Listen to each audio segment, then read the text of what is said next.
Switzerland doesn't have a national innovation plan or a strategy because we believe it's not up to the government to innovate. It's up to the private sector and civil society to innovate. So it's a very different mindset. And I truly think blockchain is a transformative power of this century. So it's so much more than just the technology, and it's especially much more than just cryptocurrencies, right? A big task that we have to do is to educate everybody. And that's what we try to do. Because in the end, I think it can bring more benefits and it can bring harm to established systems. Techsauce Global, sparking innovative thoughts. Swadika, hello, and welcome to another episode of Techsauce Global Podcast. I'm Chawarat Yongjiranonarpupe, the global content editor of Techsauce Media. Today, we're going to talk about a country that everybody pretty much knows in terms of, their chocolate, their good weather. But let's talk about innovation. We're talking about Switzerland. And we're so privileged indeed today to have with us Your Excellency, or Her Excellency, Mrs. Helene Budliger Artieda, the Ambassador of Switzerland to the Kingdom of Thailand, the Kingdom of Cambodia, and the Lao People's Democratic Republic, along with Mr. Mathias Ruch, the co-founder, CEO, board member of CVVC, or Crypto Valley Venture Capital. Hello, Swadika. Hello. I'm so happy actually to be able to talk to you face-to-face actually, for those who are listening, because we are at the embassy here in Bangkok. First off, I'd like to ask, how has Switzerland supported innovation over the past years? Thank you very much, Sawadika. It's also a great honor for me to be with your listeners. It's not every day that I do a podcast as ambassador. Well, listen, why is Switzerland so successful? It's if it would be a cooking recipe, I'd gladly share it with you. But unfortunately, it's not something that you can take out of the drawer and just do copy paste and then it will work for any other country. Switzerland, actually, if you dial back, has been the poorhouse of Europe 150 years ago. If you look at Switzerland, it's a small country, geopolitically well located in the heart of Europe, but mountainous, very difficult to do farming or anything.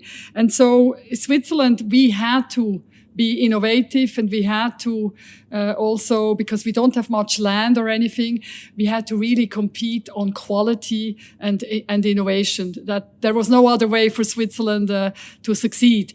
And it's a combination of things. I think we have a very stable political system in our country. It's very unique. You will not find a system like ours anywhere else. And it's based on direct democracy, and it's heavily decentralized.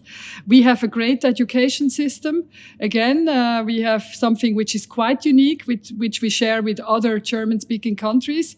Not everybody goes to university in Switzerland. We have a very developed TVET, Technical Vocational Educational Training, apprenticeship system. So 2/3 of young Swiss actually prefer to start off in life with a TVET education, and only 30% go to university. So that makes us very practical, very applied science, very pragmatic.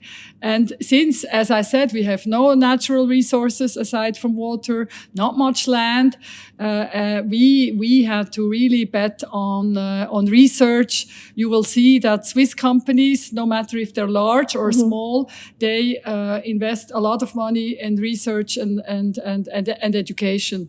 And I think the combination of a lot of things have propelled us to be voted the most often, the most innovative, and just recently again, the most competitive country in the world. There was no other way. Otherwise, I think it would still be the poorhouse of Europe. After listening to you, I feel like us Thais are very lazy. No, that's not. You are very blessed, actually. No, I'm just very blessed. I mean, definitely. I mean, in a good sense. That we seek to learn. Always there's these stories about countries such as yours where with limited resources you're able to innovate. And I think a lot of times we take for granted if you're like, for example, in Thailand or Southeast Asia where there's a lot of resources, but we're still beginning there. Mr. Mathias, can you tell us a little bit about the ecosystem in Switzerland? And you are in it, right? How has it been built over the years? First, thank you very much for having us here on Techsauce. Very happy to be here. Yes, we have been. Some call us the founding fathers of the Crypto Valley ecosystem. So, Crypto Valley is a term coined in 2016, if I'm not mistaken, by the early pioneers in Switzerland. So that it's not a valley, right? So it's just a mindset basically that is focused on the potential of blockchain. And you have to go back to 2013 when you look at the history of Crypto Valley, because in 2013, the team that founded and built the second generation blockchain called Ethereum settled down in Zug, Switzerland, a very small city at the heart of Switzerland, where they actually finished what they were planning and launched the now very large blockchain called Ethereum. And that had a strong effect on many, many projects all over the world. In the very early days of Crypto Valley, 2016, 2017, thousands of projects from all over the world came to Switzerland. And interestingly enough, the Asian countries were the first ones that came to Switzerland. And what they wanted to do is they wanted to set up shop in Switzerland and to launch their ICOs, their crypto-based crowdfunding events. So that was initially the first happenings that made Crypto Valley. But of course, it goes back also to the role of the government, which was very important. And it also happened in 2013, the first time that the Swiss government answered a motion in the Swiss parliament when someone asked, how do you treat virtual currencies? And what they meant is, how do you treat Bitcoin, right, from a tax perspective? And the answer was, it's a foreign currency, which meant zero tax in Switzerland. And that was important, of course, at the very beginning. But then eventually network effects kicked in and the regulator kept on communicating to the space. Switzerland, or the regulator of Switzerland, was also the one that came up with the categorization of tokens, asset tokens, payment tokens, and utility tokens, which meant legal certainty, legal clarity, right? And which meant if you have a business and if you are compliant with the Swiss law, you can set up shop and run your business out of Switzerland. And that kicked things off. Today, the Swiss blockchain ecosystem is the largest in the world. It's over 6,000 employees working in over 1,200 companies that have blockchain at their core activities. And the market cap of the companies that are based out of Switzerland is over $500 billion US. To put that in perspective, it's roughly a third of the traditional industry in Switzerland. So in 6 years, an industry was created that is a third of the traditional size of the traditional industry size, which is quite remarkable in my opinion. Remarkable indeed, Your Excellency. You from what you've talked just a minute ago, we can definitely see how integrated it is in your society and your culture in supporting such a innovative environment. Can you give us a little bit more about the legal framework as to how it works alongside with the tech industry? Sure. So maybe also on the ecosystem, I think what works well, and it's always a challenge, and even here at the embassy, I feel this challenge. I think in Switzerland, private sector and government and academia, research, we really work closely together. We're a small country, 8.5 million people living in Switzerland. We have a very slim administration because in Switzerland we believe that government should only really take care of what government really needs to take care, and the rest we gladly leave to the private sector. So we don't have, for example, Switzerland doesn't have a national innovation plan or a strategy because we believe it's not up to the government to innovate. It's up to the private sector and civil society to innovate. So it's a very different mindset. And that's why there's always, not too big of a government, which then tends to regulate or over-regulate. So I think that spirit is really absolutely key. Now, with blockchain, of course, there is at the beginning at least, or cryptocurrency, people like me, you don't really understand from the get-go what the value behind the cryptocurrency is. So I think it was important that Switzerland very early on regulated, but regulated as I said, in a typical Swiss way, didn't overdo it, didn't create tons and tons and tons of new text. You can actually go into that afterwards because he knows it more into detail. So I think that the Swiss early on regulated, that gave certainty to investors, especially also the, let's say, more traditional investors. And I think also those that wanted to come from abroad, making sure that the Swiss position was clear to them, but at the same time, we didn't overdo it because it's important that you do not overregulate a space where you actually, as government, don't even understand what the full potential of blockchain is going to be. And so I think it was that sweet spot between giving security to those that needed it, but not overdoing it. So leaving a bit of space so that business can flourish. So Switzerland has a tradition of principle-based regulation, which means it's technology neutral and it's also industry neutral, right? Now, when we go back into 2016, 17, when you have innovation, regulation is also always driven by innovation. So innovation comes first, and then the regulator tries to regulate what innovation brought to the table, right? So they're always behind, and they kind of need to clean up, and that's a hard job, yeah. So what you want to have in this situation is a smart regulation and not a dumb regulation, which in the end could mean that you kill off all innovation activities, right? So our goal, and that's why we consulted the Swiss government, was to come up with a smart regulation that would foster innovation. And I think Switzerland did an excellent job in just doing small amendments. Just to give you some details, the changes in the Swiss law are in 3 areas. The first one is in the civil code, where the legislation was changed to introduce the token. So that's only one sentence in the civil code that is describing what a token is in our own words, which means that every business that is based on blockchain or tokens is legal in Switzerland. So Switzerland is actually today the only jurisdiction where you can have a digital share register and digital shares where you don't need a traditional setup. You can have it fully digitized. The second area was in the bankruptcy law, where you can segregate assets. That's important for banks that want to be active in the space. And the third one was they introduced a new law for trading, the DLT trading license. Because in blockchain, the trade is the settlement, so you can have a simpler regulation framework for that.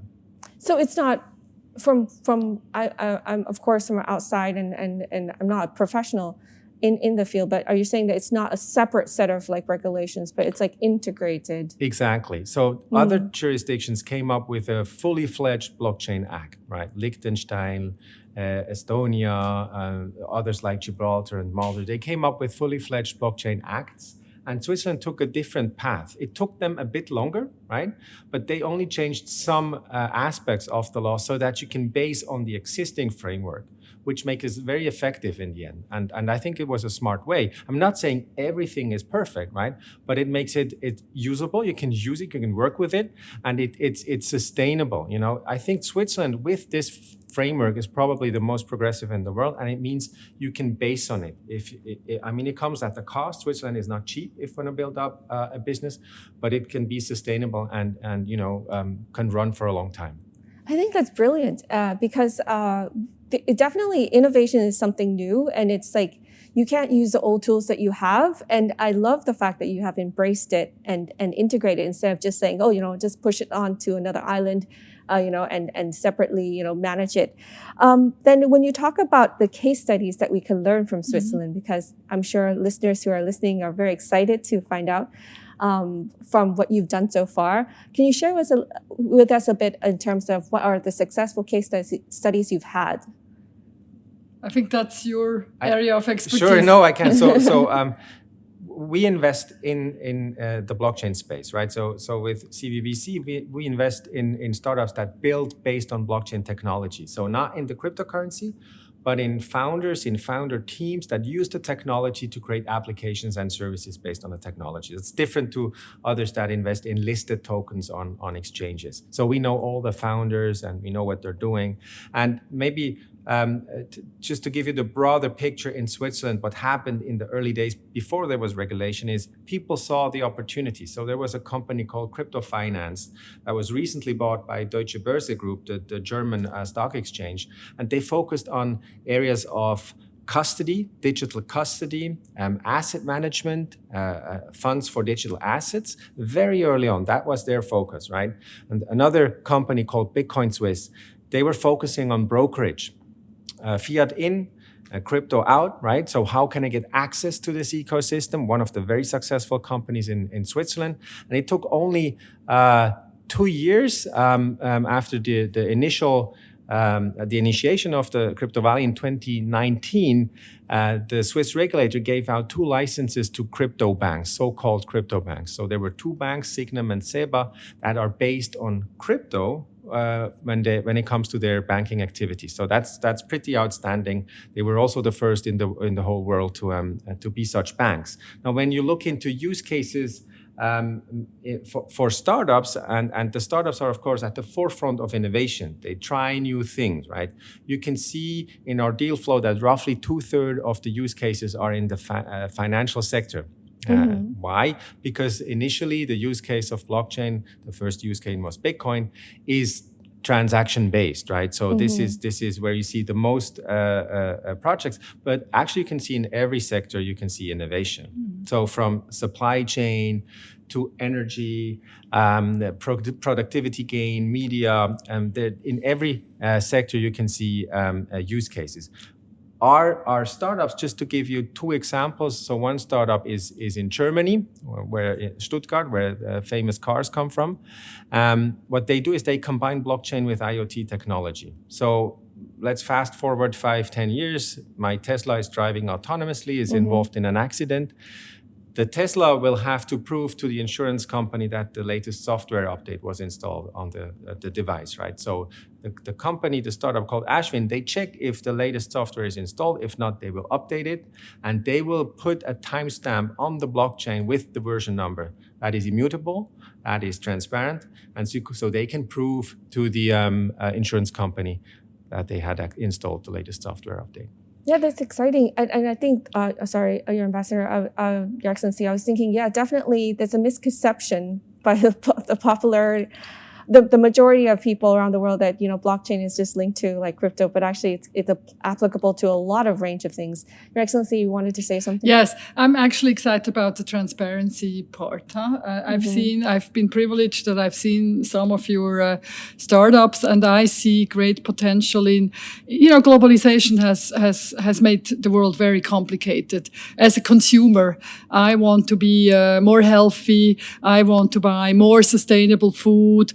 I want to potentially support the farmer, and I go to the supermarket. I'm told this is this and that, but I have actually no proof as a consumer to really understand if this orange is coming from sad farm in sad country, and that it's actually bio and so on and so on. I see a potential in food traceability. Then another project of yours, which I really liked, because I don't have time to do volunteer work, but so I donate money. But of course, like many of us, I'm very keen to make sure that this money goes right to whom I intend to give that money. And I saw a really fascinating solution with your company where somebody sort of, tracing that the money really ends up in that vaccination program I would like to support in Ethiopia for children. So for me, it's the sort of the good governance, the transparency, which makes it very exciting. So that's maybe reason number 1 why I'm happy to have this conversation here in Thailand. And then I think before I was ambassador in Southern Africa, and there often startups, they had difficulties to sort of, some reason they were hitting a glass ceiling. And I think blockchain can really sort of globalize your business to a certain extent because of the ecosystem. You can easily get in touch with people globally thanks to efforts. Zug has really become this meeting point for people who want to sort of give back to communities and do the right thing. And I think that there's a potential here in Southeast Asia to sort of globalize the efforts as well. And so that's maybe the second reason why I'm very excited. Yes, definitely.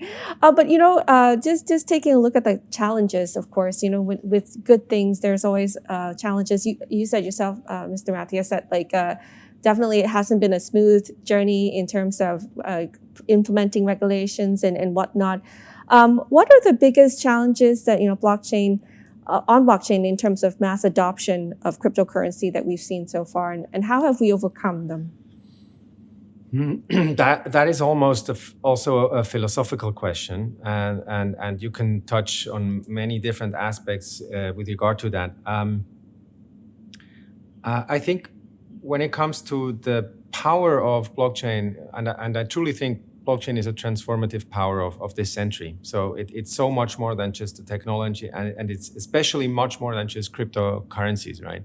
And especially when we went to South Africa, and you would have a diverse audience from people that understand the technology and some that don't, and people that were just interested. It resonates with almost anybody or everybody, basically, right? So the developer would understand, I have easy access to the technology and I can build something, whereas someone living remotely can see the potential to get internet access or to get financial inclusion and get a banking account in some way to be able to participate in that system. Or someone sees the potential to revolutionize the voting process in the country, right? So it's so much more. But at the same time, because of this transformative power, it has the ability to change, to shift power, right? And to take power away from centralized forces and decentralize everything. Yes. And I think this is a power that is putting pressure on established systems, on many different forms of established systems. And in the very case of digital money and crypto, for many countries, cryptocurrency question the authority over money. And this is probably the main discussion that is happening now in governments around the world. What happens if we would lose control over the local currency, the local money, with a cryptocurrency that is controlled by nobody, but accessible by anybody or everybody in the world? And I think this just brings a lot of misunderstanding in the space. So a big task that we have to do is to educate everybody. Mm-hmm. And that's what we try to do. Because in the end, I think it can bring more benefits and it can bring harm to established systems. Your Excellency, how has Switzerland approached this issue, like in terms of it being more decentralized? So for Switzerland, that's not a problem because we are a highly decentralized country. So if you have to see, education system in Switzerland is decentralized at provincial level. Policing, security is decentralized. And as I said, we have a at base liberal understanding of what government's role is. So government shouldn't be present in each and every fact of life in our citizens. So I think with that, as a country, I think we're very comfortable with highly decentralized solutions. I've not spoken to the governor of the Bank of Switzerland, of the National Bank. He might have the ones in charge of money, that they might have a different sentiment. But as a concept for Switzerland, it's really no issue. That's great. Then just a little bit more in terms of some terms that listeners might not be familiar with, the Crypto Valley ecosystem. Can you tell us about that? Yes, I'm happy to. So as I said, it is evolved in the past 5 to 6 years. It's very big. It has grown to a big ecosystem, and it's mainly driven by the jurisdiction and its legal framework and other pillars of a successful startup. It's a startup and venture ecosystem in the end, right? You need 4 pillars to have a successful ecosystem. There's many in the US, in Silicon Valley. There's many here in Asia, of course, Singapore, China as well, right? So it's 4 pillars that you need. First, you need talent. So you need the great projects, the ideas, the pioneers. Normally, that's pillar 1. Money follows if you have that. So capital, that will be pillar number 2. But then you need an infrastructure. You need to be able to cater to the needs of these pioneers. You need academia, service providers. You maybe need a basis technology. You need access to developers that can develop the solutions. And then the 4th pillar, as I said, very important, is a supportive government and this legal framework. If you have all of that, it still takes work, right? But you will attract more projects and you will be able to flourish in this space. And that happened in Switzerland. I actually truly believe that you can build something like that elsewhere. And this is actually our mission right now with CVVC. Our goal is to bring the idea and the concept of Crypto Valley to other regions. We've done it successfully, or we are about to do it successfully in Africa, thanks to Helen, who introduced us to South Africa in 2019. And we are launching now. So we are kind of replicating the Swiss model in Africa right now with a hub, with co-working spaces and incubation programs, advisory, and also with capital structures to invest in the startups locally. And we are here to try to find out whether it could be done in Southeast Asia as well, and if we could place the hub here in Thailand. At what stage are we now, Your Excellency, in terms of, it's very early stage. So it's me talking to Mathias, please come to Bangkok and I'll arrange a number of good meetings for you. That's really, really early on. Personally, I believe Bangkok has, or Thailand has everything that you're looking for, and that's why I also knocked on his door. And my motivation is, of course, I know that Thai people love on the door Switzerland, and the feeling is mutual. So Swiss people love to come to Thailand, but often in Thailand, the Thai people only know about the more traditional values of Switzerland, or that traditional image of, as you mentioned, the chocolate and the mountains and so on and so on. But Switzerland is a high-tech country. And as I explained, we had to move to become a knowledge economy.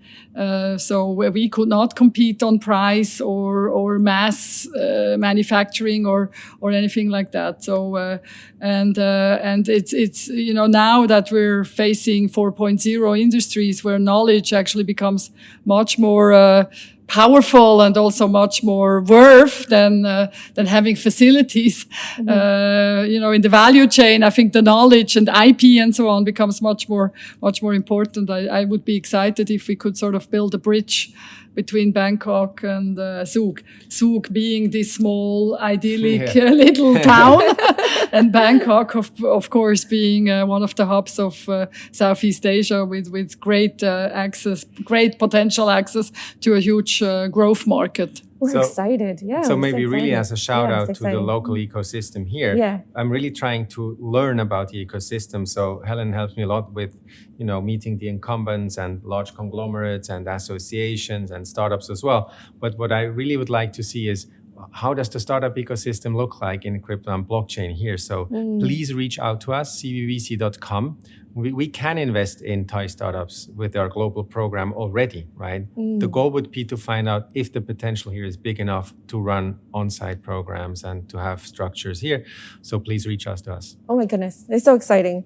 One of the things that you've been known for is the Swiss Blockchain Federation. I think we kind of teased it a bit earlier in our conversation. Can you tell us a little bit more about that? So then, what we can learn from it. Yes, Helen already said it. I think that this is another example of a public-private partnership, right? And if you want to sustainably develop a sector, there's no way around to include all stakeholders. And that's why I'm so fond of these public-private partnership models. And if they're well done, they can lead to establishing ecosystems in Africa, which is nothing else than a public-private partnership with the State Secretariat of Economic Affairs in Africa, right?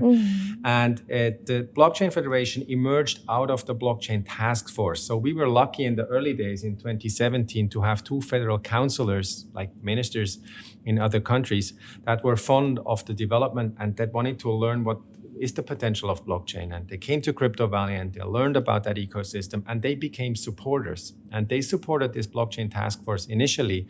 And, when we did our initial work, we did a report and we made some suggestions with regard to the legal framework. The governments approached us and said, can you not stop? Can you go on? You should continue with this amount of expertise that you have.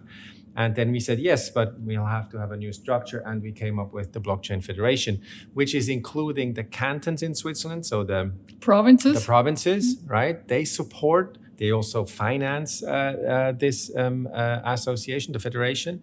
There's politicians involved. There's, of course, the startup ecosystem involved. The incumbents are involved. And only together you can actually develop that and further develop the ecosystem. We're active in 3 areas. Number 1 is the regulatory area. Number 2 is networking, so we connect the various stakeholders. And number 3 is innovation, where we do hackathons and incubation in Switzerland, all to foster this ecosystem. Oh, exciting. What in terms of the uses and benefits of the digital assets when it comes to the digital assets investor universe, what are they? For us, when investors approach us, normally the initial contact with the space is probably Bitcoin for many people, right? So they heard of Bitcoin and they look into Bitcoin. What is it? And you might find it good or bad, whatever. But that's maybe the first touch point. And then they are more interested. And so what's the technology behind it? And they want to learn more. And then you have different sorts of strategies. I think in early markets, it's probably always wise to diverse a bit, to have a diversified portfolio if you want to invest, and digital assets are investment instruments. And then you need to take a closer look. You can look at the token universe yourself and try to come to an elaborate or a sophisticated understanding of what these tokens can do or can't do, right? And I think you should be very well informed in what you invest before you invest. And that's maybe also one of the problems with the space is the access is very easy. You can easily access and invest into this space. So that's also why regulators globally are probably concerned. But then there's also on the regulated side of things, products like index, like funds that are regulated. So in Switzerland, you have many different providers of FTEs and products that combine many different assets in one product that are regulated. So that would be one end. If you then are even more interested and want to invest in the companies that build, so private equity, venture capital, you will find out that there is not much available, right? You could pick the startups or the companies yourself, but then again, you'd have to educate yourself and look deeply into the sector. Maybe not everybody can do that. Or you go with specialized VCs such as us, where you have a portfolio approach and you can invest with us in our portfolio. So that's probably the universe today. If we take a glimpse in the future, so we are looking we are anticipating the next development of digital assets, which will be real innovations and kind of the whole tokenized asset world, where we're not there where we should be. And it's also lacking of regulation. There is no secondary markets for these security tokens yet, but I think that will be the next step, where we'll have truly new products, digital products, with included revenue streams, directly connected with the potential of the blockchain technology. But we're not there yet. There's so much potential, Your Excellency, and what you've done so far in terms of, in South Africa and now with your mission here, what overall is your expectation so far? Oh, I'm a very pragmatic and very concrete person. So Matthias knows what my expectation is. I want him to open up an incubator here. I want him to find the perfect partner in Thailand and just make sure that he joins the Swiss family here in Thailand, which already we have a very good footprint, but I definitely think that we're missing that blockchain element in all the companies that are active here in Thailand. So that are very concrete goals. So not what you usually might think, ambassadors just blah blah blah, talking. No, I and he knows that. So the fact that he's here, I think he understands what my expectations are. But of course, as it is in Switzerland, it's not government that dictates. It's of course business, and he needs to find the good business case here in Thailand. Well, with that, Mathias, you're here already. So what? So I know it's too early in the game to ask, but I mean, how do you feel? How do you feel about it? So we were in a meeting today with EEC, and the Secretary General said something very interesting. He said that Thailand is probably not leading in technology, but they are leading in implementing technology. And I think that's a very wise take in this very early stage of this technology. You don't need to be the first. It's very early days still, and everything that we are using today is not yet finished. It's not yet built out, right? It's still not in an experimental phase. So I think that's the good strategy, and the potential is huge. And what I've learned so far, it's only been 2 days. It feels like 2 weeks that I've been here, is very promising. I have to be honest. So we're really looking into finding the right partners with us. We can't do it by ourselves here. So we're looking for partners that invest with us, invest in us in order to establish or build out the ecosystem here. We're definitely excited to hear that. And of course, Techsauce as well wants to help support you. And for those listening who are interested, you can always contact us on our website. Lastly, Your Excellency, if we could take away something, what would you like listeners to take away from our conversation today?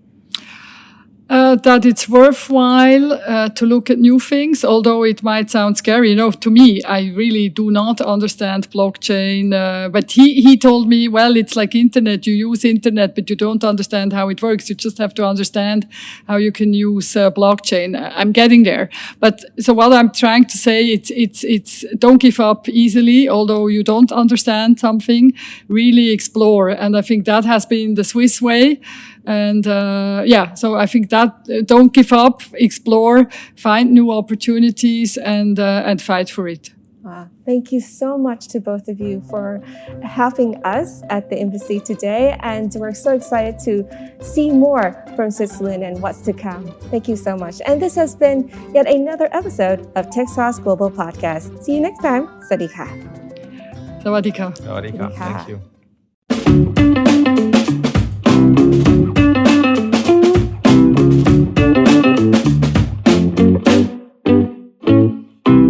Techsauce, sparking innovative thoughts.